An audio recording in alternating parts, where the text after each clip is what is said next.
La résidence de Vital Kamerhe a été attaquée cette nuit. Les militaires lourdement armés ont également attaqué le palais de la nation. L'armée congolaise parle d'une tentative de coup d'État déjoué. Les détails à suivre dans ce journal. L'avenue Ngouma sera ouverte à la circulation ce lundi. Une confirmation du ministre d'État des ITP.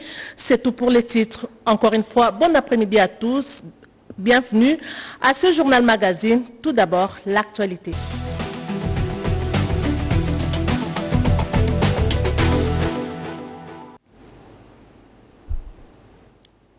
Je l'ai dit, situation sécuritaire à Kinshasa. Des hommes lourdement armés ont attaqué la résidence du candidat à la présidence de l'Assemblée nationale, l'honorable Vital Kamerhe. Ces assaillants ont également attaqué le palais de la nation.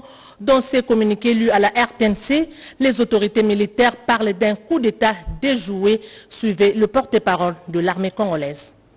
Les forces armées de la République démocratique du Congo portent à la connaissance de l'opinion nationale et internationale qu'une tentative de coup d'État a été étouffée dans l'œuf par les forces de défense et de sécurité.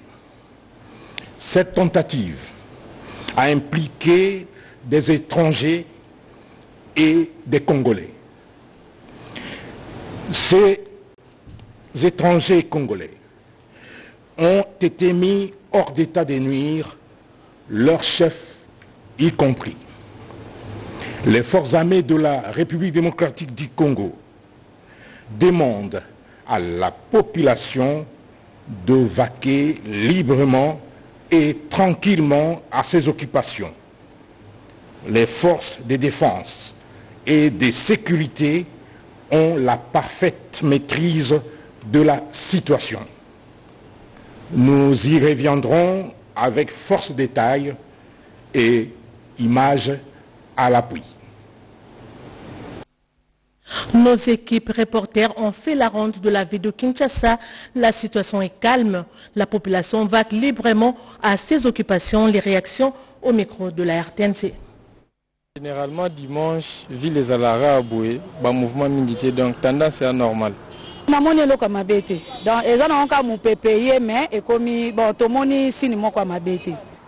population, bon, mon boulot est en angoté, puisque tu bima qui te y est.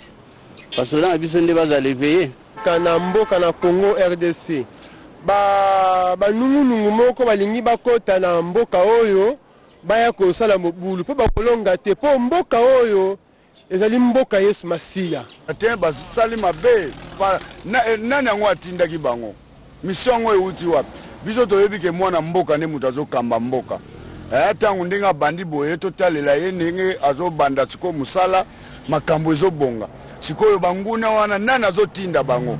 En tout cas vraiment mokonza mboka sa l'effort vraiment ta sécurité na ville ya Kinshasa mobimba parce que ndenge ba bandit ya ba sondage wana soki ba bandit ya ba sondage wana eza mabe babiloko wana to sepeli na ngote vraiment mokonza mboka vraiment abimisa sécurité ya makasi pour naye vraiment à la protéger. Messieurs, comme vous le remarquez, nous sommes ici sur le boulevard du 30 juin dans la commune de la Gombe. La ville est calme, la population vaque librement à ses occupations, la circulation est fluide.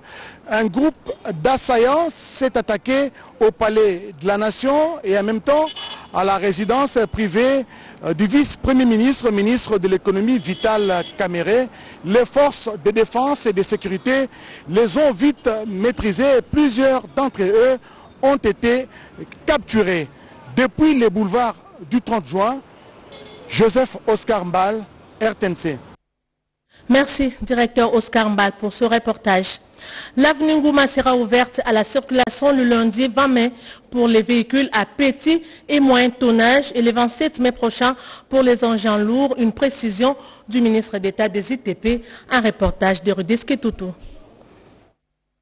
Fini enfin le calvaire de la population qui fréquente certains quartiers de l'avenue Ngouma dans la commune de Ngaliema. Après le passage du chef de l'État Félix-Antoine Tshisekedi Tshilombo sur ce chantier il y a plus ou moins 3 semaines, un coup d'accélérateur a été donné pour que les travaux avancent à pas de géant. Dès ce lundi, la voie sera ouverte et libre à la circulation, mais seul dans un premier temps, les véhicules à petit et moyen tonnage seront autorisés. La raison est simple, c'est qu'il y a des parties qui ont été bétonnées. Et le bétonnage nécessite un certain délai pour la maturation du béton. 2 dates à retenir, le 20 pour les véhicules de petit et moyen tonnage, c'est-à-dire voitures, les camionnettes, ainsi de suite, et le 27 pour tout le monde, c'est-à-dire en ce compris les grands véhicules de grand tonnage.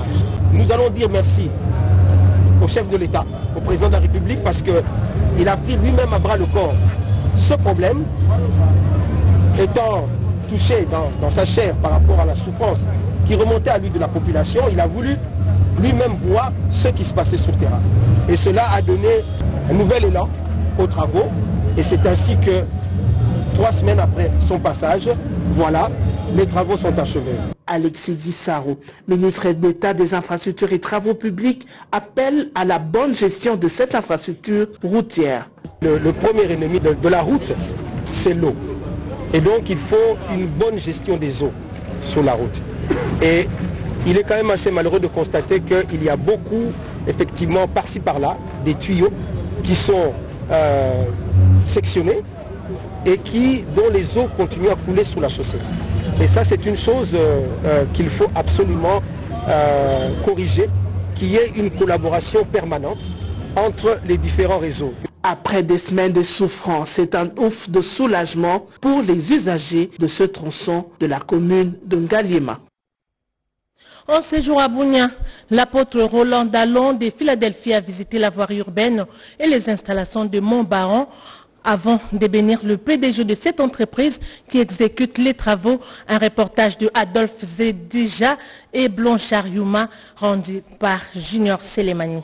La modernisation de la voirie urbaine de la ville de Bunia par Mogabaon, l'une des entreprises congolaises et chrétiennes, fait étonner l'apôtre visionnaire Roland Dallon de l'église Philadelphie. Des Congolais qui portent le pays vraiment à cœur. Quand je vois Papa Élie, je pense à ce que la Bible mentionnait au sujet de Néhémie, qui bien qu'étant à Suse, il portait son pays à cœur en disant comment le pays où le sépulcre de mes ancêtres se trouve peut être en mauvais état. Et ça, c'est vraiment ma première réaction. Parce que j'ai appris que ce qui se fait actuellement derrière et à côté était autrefois l'objet de l'importation d'un autre pays voisin. Et c'est cet homme qui a commencé avec le faible commencement et qui a mis sa tête, son cœur, plus tard les moyens, pour que ce que nous sommes en train de vivre puisse prendre place. En mission d'évangélisation en ville de Bunia, chef-lieu de la province de l'Ituri, l'homme de Dieu a visité l'usine de fabrication et de production de bitume propre à l'entreprise qui a reçu ses lettres de noblesse.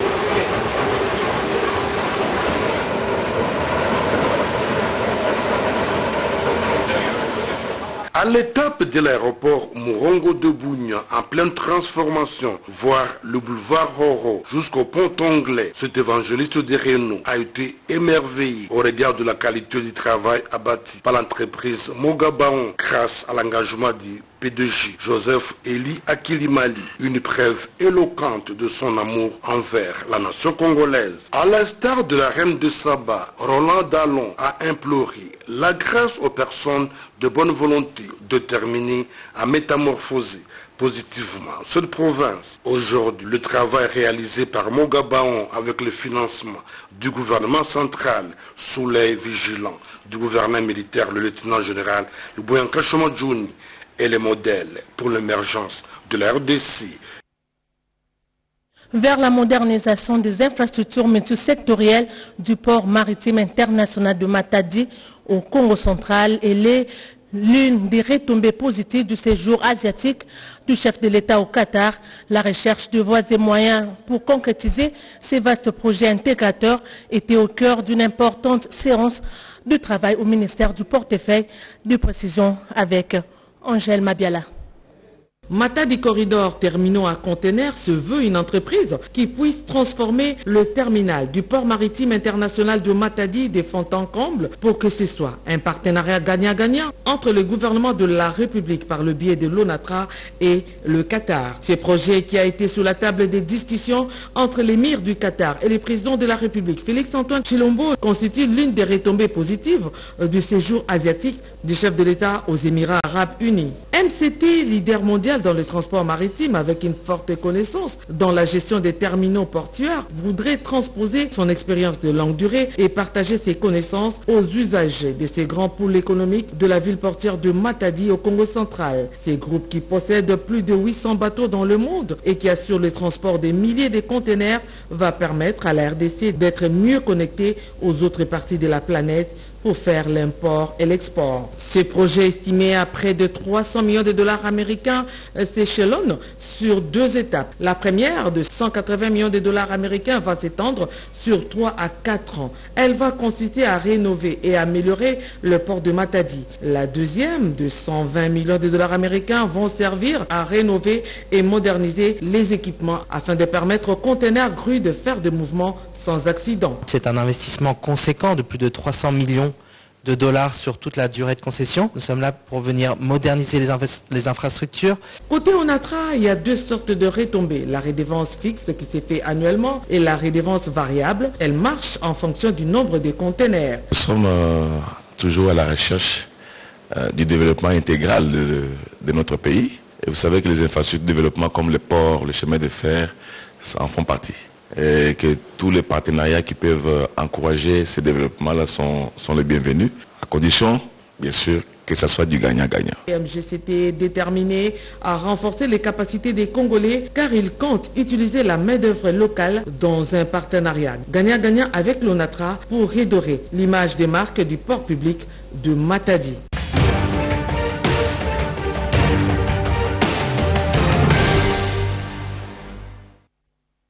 Le cardinal Fridolin Ambongo a été reçu au cours de la semaine par le président de la République, Félix-Antoine Tshisekedi Tshilombo. Il fait la lumière sur le malentendu de ces dernières déclarations véhiculées par les réseaux sociaux. Et puis, au chapiteau de la Cité de l'Union africaine, le président de la République a eu 2 entretiens avec les députés nationaux, membres de l'Union sacrée de la Nation, à qui il a notamment rappelé les défis de leur législature au service de la nation. Pierre Kibambeso Moïsa. Plus de 400 députés nationaux élus des circonscriptions électorales de l'intérieur du pays et ceux de la ville-province de Kinshasa, tous membres de l'Union sacrée de la nation, se sont retrouvés autour du président de la République Félix-Antoine Tshisekedi Tshilombo au chapiteau de la Cité de l'Union africaine. Dans son adresse à cette majorité parlementaire de l'Assemblée nationale, le chef de l'État a rappelé les principaux défis qui attendent la législature, notamment les réponses aux questions sécuritaires, sociales et de l'emploi des jeunes. Le président de la République a par ailleurs fustigé les antivaleurs constatées au cours de précédentes législatures. Parlant du ticket présenté par le présidium de l'Union sacrée de la nation pour l'élection de membres du bureau définitif de la Chambre basse du Parlement, le chef de l'État a recommandé que la liste soit revue et corrigée en tenant compte de la représentativité de la Grande Orientale et celle significative de la femme. Dans le souci de donner des éclaircissements au sujet de ces déclarations sur la situation sécuritaire dans l'Est de la RDC, qu'il juge de malentendus, le cardinal Fridolin Ambongo, accompagné du chargé d'affaires à l'annonciature apostolique, Monseigneur Andriy Yevchuk, a été reçu au cours de la semaine à la Cité de l'Union africaine par le président de la République.